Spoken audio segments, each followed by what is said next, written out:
पिछले भाग में आपने सुना कि ताई की मदद से पासवर्ड प्राप्त करके सुबोध और साकेत साड़ी ब्लाउज पहनकर कालचक्र की शक्ति का रहस्य जानने ऊपर जाते हैं।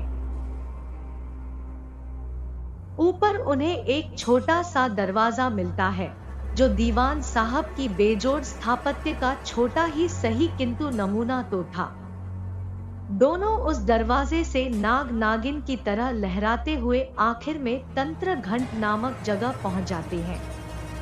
वहां उन्हें तंत्र घंट यंत्र मिलता है। तभी एक तीव्र प्रकाश विस्फोट होता है जो साकेत और सुबोध को उस घंट यंत्र समेत एक निर्जन शमशान में पहुंचा देता है।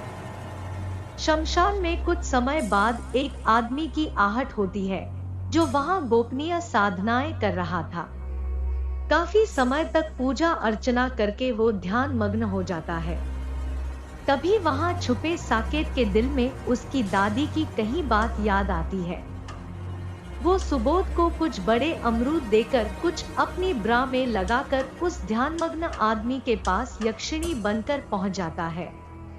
एक साथ दो यक्षिणी पाकर वो आदमी कुछ सोच में पड़ जाता है, पर उसे वो यक्षिणी नहीं मिलती जो उसने चाही थी। फिर भी वो मन मार कर संभोग के लिए तैयार हो जाता है। लेकिन तभी साकेत उस आदमी को पहचान लेता है। अब आगे, हाँ यार किस्मत भी कहां लाके पटकी, सुबोध ने धीमी आवाज में कहा। तब तक लंगड़दीन साकेत के अमरूद को ज्यादा जोर जोर से दबाने लगा जिससे वो भीतर भीतर ही पिलपिला गए। लगता है इसके सुडौल कम है ससुर, लंगड़दीन ने मन ही मन कहा। इसी बीच सुबोध ने अपनी साड़ी को ऊपर उठाया और उठाकर कमर में खोस कर लंगड़दीन के पीछे आकर एंगल बनाकर एक जोरदार किक मारी। लंगड़दीन कुछ दूर जाकर गिरा, फिर उठकर बोला, जे पिछवाड़े कैसे ठुक गई। पिछवाड़ा सहलाते हुए इस बार जब वो नजदीक आ रहा था तो एकदम से ही चलते हुए रुक गया। वो लगातार सुबोध को देख रहा था। सुबोध साड़ी को ठीक करना भूल गया था। साकेत की नजर उसकी टांगों पर गई जहां लंगड़दीन बराबर देखे जा रहा था। भाई तेरी साड़ी, साकेत ने सुबोध को दबी आवाज में आंखें दिखाते हुए कहा। उप्स, ही से निपोर कर सुबोध ने अपनी साड़ी को नीचे कर दिया।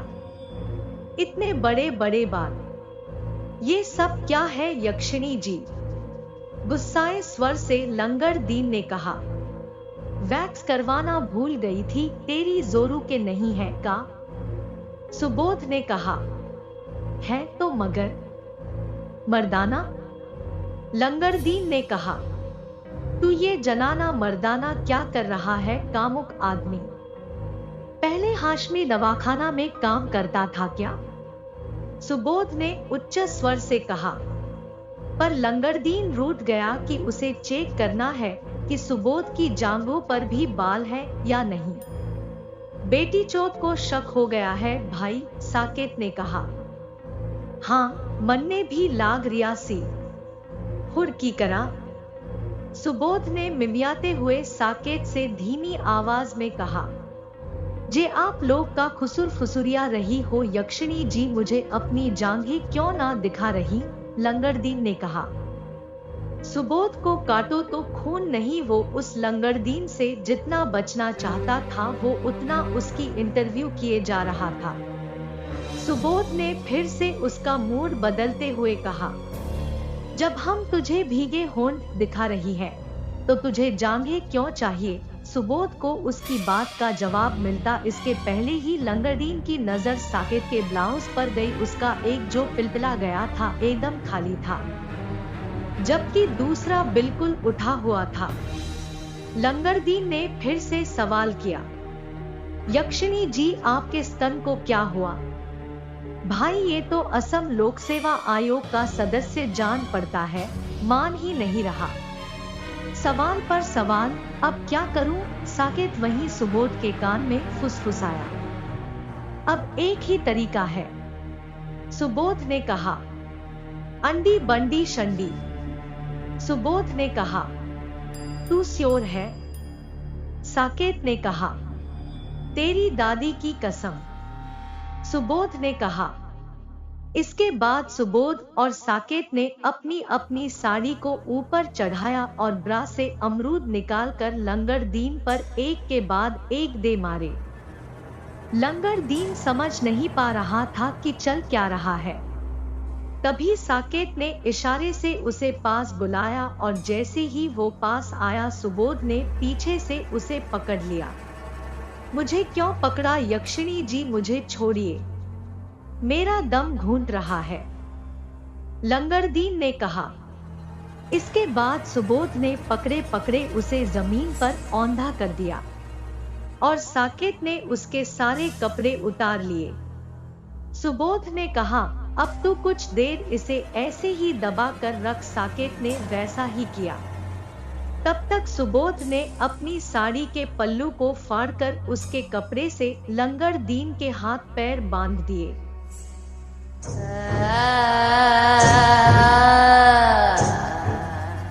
अब लंगड़दीन बंधा हुआ था और जमीन पर पड़ा हुआ छटपटा रहा था। सुबोध तब तक पास में रखे मटकों के साथ रखा एक लंबा मोटा बांस उठा लाया।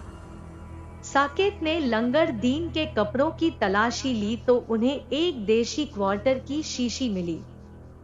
भाई क्या कहता है, हो जाए पर ब्रांड वाली नहीं है? साकेत ने शीशी सुबोध को दिखाते हुए कहा। हो यार, एक दो कुल्ला तो कर ही लेते हैं, उसके बाद इसको आज जी भर के पेलेंगे। लास्ट टाइम अपन लोग की इसने बड़ी तसल्ली के साथ ली थी। पर वेट, ये एक बेज है, क्या पता दारू में कुछ मिलाया हो इसने। पहले इसको पिलाते हैं कुछ घूंट, अगर सब सही रहेगा तो ही अपन पिएंगे। सुबोध ने कहा।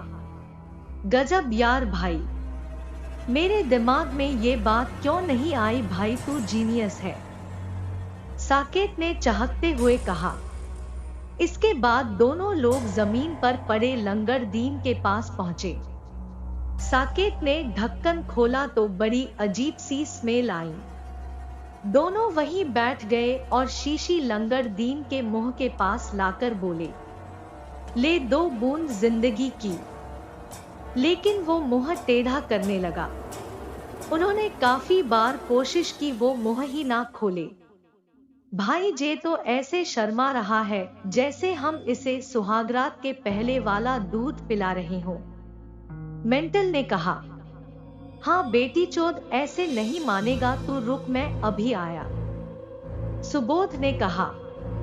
इसके बाद सुबोध बड़ा लठ लेकर आया और कस कर 2 लठ जमीन पर लेट लंगड़दीन को चिपका दिए। वो जैसे ही कराहने के लिए हुआ, साकेत ने उसके खुले मुंह में 2 घूंट डाल दिए। उसने 2 घूंट अंदर जाते ही बोलना शुरू कर दिया। ये तुमने क्या किया? काहे?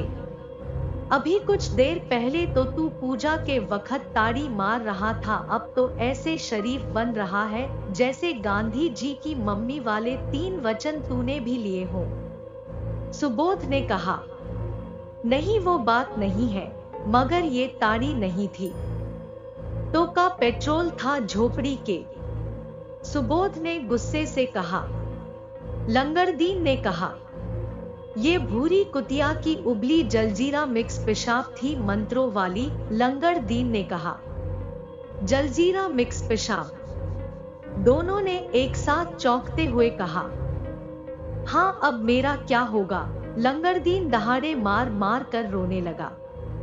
झोपड़ी के तेरी बिटिया की विदाई हो रही क्या, रोए काहे जा रहा इतना? सुबोध ने कहा। मैं कुछ देर में भेड़ बन जाऊंगा, वो जादू की टोटकी पेशाब थी, लंगड़दीन ने कहा। हुई राम, ये क्या हुआ? फिर इसकी खिदमत कैसे करेंगे? सुबोध ने कहा। हाँ भाई मुझे इसकी लेनी है आज, इसको अब और मत पिला और हो जाने से गेम, मेंटल ने कहा। सुबोध ने लठ उठाकर लंगड़दीन से पूछा कि ये जलजीरा मिक्स असर दिखाने में कितना टाइम लेवे है, वो मेनू नहीं बताना। लंगड़दीन ने लजाते हुए कहा, ठीक बा, ना बताई, सुबोध ने कहा। इसके बाद सुबोध ने 20 से 25 लठ लंगड़दीन को एक के बाद एक चिपका दिए और लठ साकेत को देकर बोला, अब लेने की बारी तेरी। साकेत ने भी उसे मन भर के सूता और उसकी पिछवाड़े लाल कर दिए। लंगड़दीन मार खाकर नागिन के जैसा जमीन पर लोटा जा रहा था। तभी सुबोध ने लठ साकेत से लिया ताकि वो सेकंड राउंड में और लठ चटका सके, पर उसके लठ पकड़ते ही एक आवाज हुई, अंड बंड त्रिखंड, और लंगड़दीन उनकी आंखों के सामने भेड़ में बदल गया। दोनों देखकर सन्न रह गए, पर लंगड़दीन की बात सही थी। भाई ये तो गया, अब हमारा क्या होगा, साकेत ने कहा। हाँ यार, वो केशु बहनचोद सही कह रहा था, यहाँ मैजिक होता है, लेकिन इसकी तो इसी के टोटके से लग गई। पर तू चिंता मत ही कर, सुबोध ने कहा।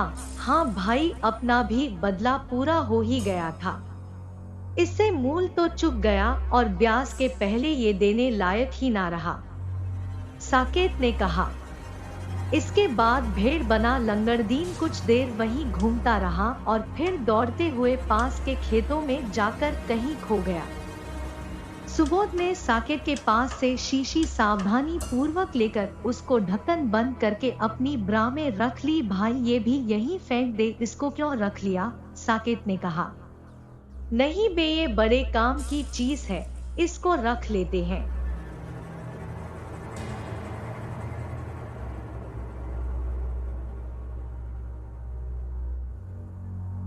जरूरत पड़ेगी तो इसका अंड बंड मैजिक यूज कर लेंगे, सुबोध ने कहा। कुछ देर बाद वो लोग वापस घंट यंत्र के पास पहुंचे। सुबोध बहुत गौर से उसे और उसकी बनावट को देखता रहा और फिर उसने उसे छुआ। घंट शुल्क निर्धारित करें, एक आवाज हुई, लेकिन इस बार सुबोध ने फिर से उसे दोबारा छुआ। तब एक आवाज हुई, घंट शुल्क का चयन करें, असूक्ष्म घंट, बस्थूल घंट, सघंट घंट, द महाघंट। दोनों कुछ समझ नहीं पाए, काफी देर तक सोचते रहे, दिमाग लगाते रहे, पर एक भी चयन ना करने के कारण घंट शुल्क निर्धारण नहीं हुआ। भाई ये मशीन असम पीसीएस वालों ने बनाई थी क्या? ये तो पीसीएस प्री यही लेने लगी।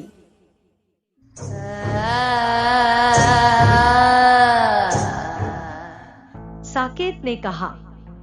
नहीं, केबीसी वालों ने बस लाइफ लाइन देना भूल गए इसमें, सुबोध ने कहा। सुबोध ने आगे कहा, यार कुछ लॉजिक नहीं सोच पा रहा कि किस ऑप्शन को बोलूं। यदि हम गलत हुए तो फिर कहां जाएंगे ये भी नहीं पता, और अगर अपन को वापस कोठी लौटना है तो यही एकमात्र रास्ता है। काश की जल्दीबाजी ना की होती, जरूर उस मुई पापोरी को घंट यंत्र को ऑपरेट करना आता होता, और तू अगर उन 12 खानों में रखी चीजों को ना टच करता तो इतना मगजमारी नहीं करनी पड़ती। भाई अब जो हुआ सो हुआ। पापोरी कौन सा सब खुलकर बात करती है, क्या उसने हमें कुछ बताया? नहीं ना, उससे बेहतर तो ताई थी, कम से कम उनके कारण ही हम यहाँ तक तो आए और उस लंगड़दीन से हिसाब भी चुकता हो गया, साकेत ने कहा। हाँ तेरी बात सही है, पर अब निकलेंगे कैसे? सुबोध ने सर पीटते हुए कहा। इसके बाद सुबोध ने साकेत से कहा, देख अगर हम बेसिक भौतिकी से समझे तो सूक्ष्म में बहुत छोटे होंगे, लेकिन यदि स्थूल पर चुनाव करेंगे तो क्या पता मूल रूप में उसी स्थूल भौतिक स्थान तक दोबारा लौट जाएं। पर यार ये घंट और महाघंट अभी भी समझ नहीं आ रही है। पर अगर एलिमिनेशन मेथड के साथ जाएं तो स्थूल घंट ही सही ऑप्शन है। पर भाई मानस मार्किंग हो गई गलत ऑप्शन की तो फिर? मेंटर ने कहा। बेटी चोद, ये तुझे यूपीएससी लागे है। जे ना काटते नंबर जे स्टेट वाली हैगी, सुबोध ने कहा। ठीक है फिर लगा ले तुक्का जब तुझे ही सब घंट पता है, साकेत ने कहा। इसके बाद सुबोध ने हिम्मत के साथ घंट यंत्र को 2 बार स्पर्श हुआ। पिछले बार की तरह इस बार भी आवाज हुई और सुबोध साकेत के दादाजी का नाम लेकर बस स्थूल घंट का चयन किया। इसके बाद एक तीव्र प्रकाश विस्फोट हुआ जिसने उन्हें वापस कोठी में शिफ्ट कर दिया जहां वो शुरू में थे। वापस पहुंचकर उन्होंने राहत की सांस ली। भाई तू अगले बार यूपीएससी या पीएससी जरूर देना, गदगद भाव से साकेत ने सुबोध से कहा। करे फोड़ के आऊंगा, सुबोध ने बड़े इतरा कर कहा। इसके बाद सुबोध ने मन में कहा कि किस्मत से तुक्का लग गया, नहीं तो दोनों की लगन लिखना आज तय थी। चल भाई जल्दी से ताई के रूम पहुंचे और अपने कपड़े पहने, ये साड़ी अब और बर्दाश्त नहीं हो रही है, मेंटर ने कहा। वो जाने को हुए ही थे कि एक आवाज हुई, कृपया घंट शुल्क जमा करें, ना करने की सूरत में घनी घनी ले ली जाएगी। यही के यही अभी के अभी हैं। दोनों एक दूसरे को विस्मय के साथ देखकर बोले, यार ये घंट यंत्र बड़ी चिपकू चीज है। दीवान साहब जिंदा होते तो कसम से आज मेरे हाथों मर जाते। अब काहे की शुल्क बे, सुबोध ने खींच कर कहा। इनकी दइयों मैयों की जाए, अनजान आवाज ने कहा। इसके बाद एक बार पुनः आवाज हुई, अदा और पदा हाजिर हो। अदा पदा जे क्या बला है भाई? साकेत अपनी बात पूरी नहीं कर पाया था तभी सामने एक बहुत लंबा और एक बहुत बौना साया हवा में बनने लगा। शुल्क वसूली प्रारंभ, अनजान आवाज हुई। दोनों वहां से निकल पाते इसके पहले ही हवा में बन रहा साया पूर्ण हो गया।